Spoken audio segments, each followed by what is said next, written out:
Next, let's derive an expression for mutual inductance between two long coaxial solenoids. For that, consider two long solenoids like this.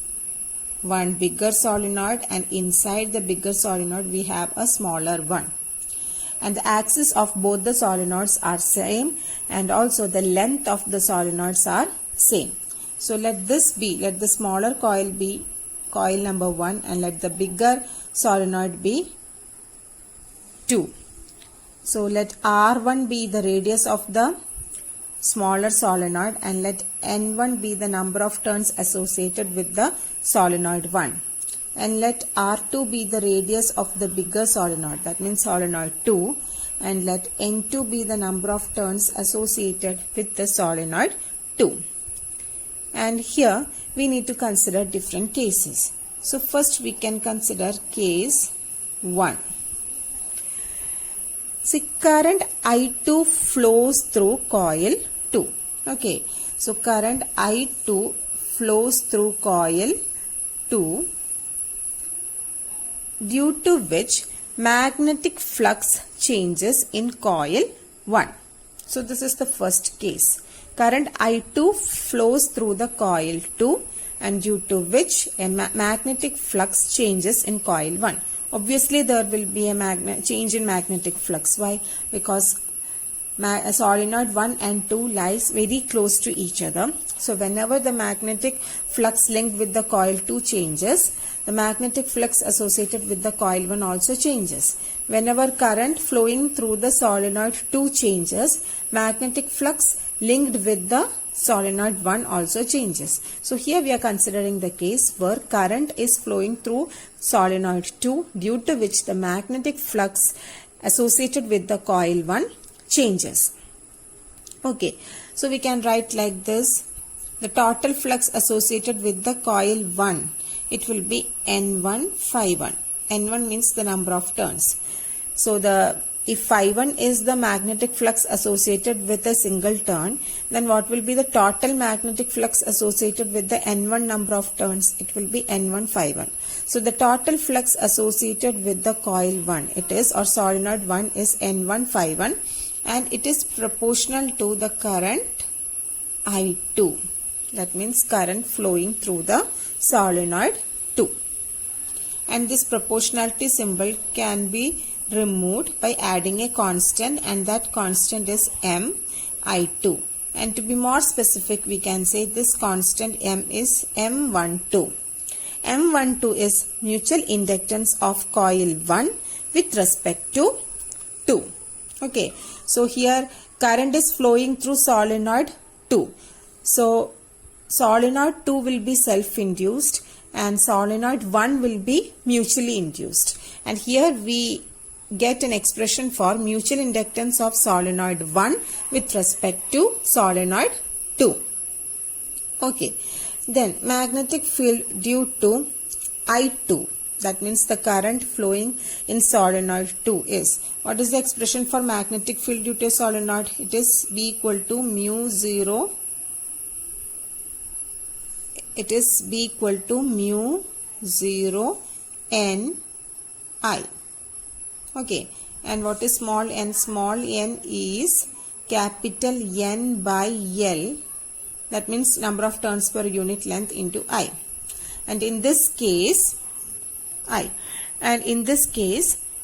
we are considering the current flowing through coil 2. So the current flowing through coil 2 is I2. Number of turns associated with the coil 2 is N2. So the magnetic field due to the current I2 in solenoid 2 is mu 0 N2 I2 by L, where L is the length of the solenoid. We know that the magnetic flux N1 is N1 into phi1, and we can substitute the expression for magnetic flux here. We had studied magnetic flux phi is equal to B dot A. Right, magnetic flux phi is equal to B dot A, and here magnetic field is induced in second solenoid, so B will be B2, and we are considering the area of first solenoid. Why is it so? Because our case is like this. Suppose this is our bigger solenoid. Inside the bigger solenoid we have our smaller solenoid, isn't it? So when current flows through the solenoid 2, this is our solenoid 2 and this is our solenoid 1. So when current flows through the solenoid 2, there will be a change in magnetic flux associated with the solenoid 1.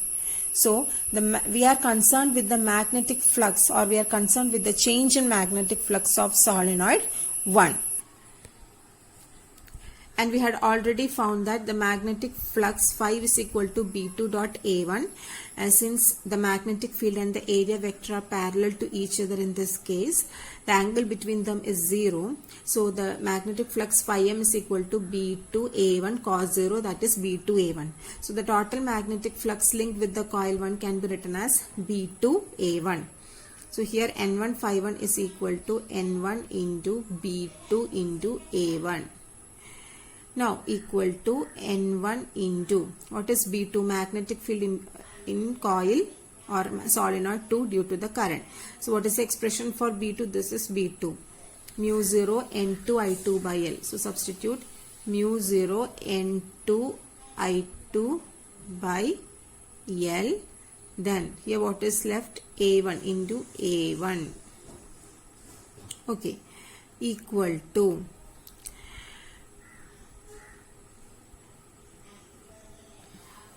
so we have got two expression. N1 phi 1 is equal to M12 I2. Let this be our equation number 1. And also we have got second expression for N1 phi 1, that is N1 phi 1 is equal to N1 mu 0 N2 I2 A1 by L. So let this be our expression number 2. Okay. I am going to rub all these things. So these are our two expressions. Look at the LHS of both equations 1 and 2. LHS part is same, so we can equate the RHS part. So RHS part of equation 1 is M12 I2 equal to, RHS of equation 2 is N1 mu 0 N2 I2 A1 by L. And on both sides we have I2. So I2 will be cancelled. Then what is left? We have M12 is equal to mu 0 N1 N2 A1 by L. So current flows through outer coil, and we have calculated the mutual inductance of inner coil, that means solenoid 1, with respect to outer coil solenoid 2. So this is the expression for mutual inductance of coil 1 with respect to coil 2. So what is the expression? Mu 0 N1 N2 A1 by L. So what is the expression? M12, mutual inductance M12 is equal to mu 0 N1 N2 A1 by L. So this was our first case. Which was the first case? Current flows through coil 2, and due to which an EMF is induced, or due to which the magnetic flux associated with the coil 1 changes. Now just think about the reverse case. That means now just consider current flows through the inner coil 1, and due to which there is a change in magnetic flux in coil 2. So here magnetic field is induced in coil 1 because current is flowing through the coil 1, and let I1 be the current that flows through coil 1. So let's discuss the second case now. So let's discuss case 2. Current I1 flows through coil 1, and due to which there is a change in magnetic flux associated with the coil 2. So here we are concerned more about the area of coil. Okay, so what is the expression for total magnetic flux associated with the coil 2? So what is the expression for total magnetic flux associated with the coil 2? Since we are more concerned with the magnetic flux of coil 2, let's write it first. So the total magnetic flux associated with the coil 2 is N2 phi 2, and it is proportional to the current flowing through coil 1. And to remove the proportionality symbol, we will add a constant here, and that constant is N2 phi 2 is equal to M21 into phi 1. And what do you mean by M21? M21 is mutual inductance of coil 2 with respect to 1, because here current I1 flows through coil 1, so it is self-induced.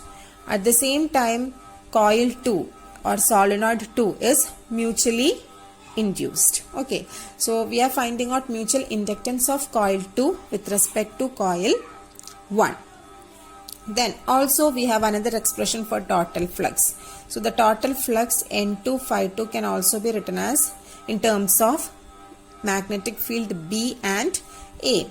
So the total magnetic flux N2 phi 2 is equal to N2 into magnetic field will be B1, because current flows through coil 1. So magnetic field will be induced in coil 1. Let B1 be the magnetic field induced in coil 1. So B1 dot A1. Here, even though we are concerned with the change in magnetic flux of coil 2, there is no significance in considering the area of that bigger coil 2, because the magnetic field will be confined to a smaller coil. So if you consider this case, this is the bigger coil. Inside the bigger coil there is coil 1, and current flows through coil 1, and due to which a magnetic field is induced in coil 1, and this magnetic field will be induced within the coil 1 itself. Okay, so that's why we are considering the area of coil 1 itself. Then area in this coil is A1, and it will be N2 B1 dot A1 is B1 into A1 itself, because the angle between magnetic field and the area vector is 0.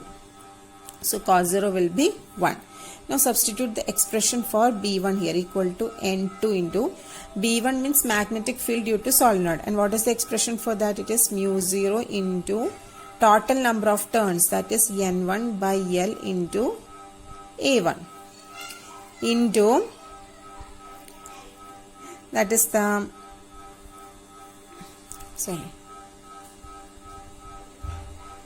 into I1. I1 is the current flowing through coil 1 into A1. So this is another expression for the total magnetic flux N2 phi 2. So we have two expressions for total magnetic flux. One is M21 I1 and another one is N2 mu 0 N1 I1 A1 by L. And just equate both the expressions, because LHS of both the equations are same. So we can equate the RHS part. So when you equate the RHS part, you will get M21 I1 equal to N2 into mu 0 N1 I1 A1 by L. So here on LHS and RHS we have I1, it will be cancelled. Then we are left with the expression M21 equal to mu 0 N1 N2 into A1 by L. So this is the mutual inductance of coil 2 or solenoid 2 with respect to coil 1, and the same expression we got for mutual inductance of coil 1 with respect to coil 2. So from this it is very clear M21 is equal to M12. Okay, so for two long coaxial solenoids, mutual inductance of both the solenoids are same. Current flow through coil 2 produces magnetic field B2, and smaller coil lies in the magnetic field B2. But at the same time, when current flows through the coil 1, that current flow produces a magnetic field B1, which is confined only to that smaller coil. So that's why in this case we consider the area of coil 1 instead of coil 2. Okay, so that's all about the mutual inductance between two long coaxial solenoids.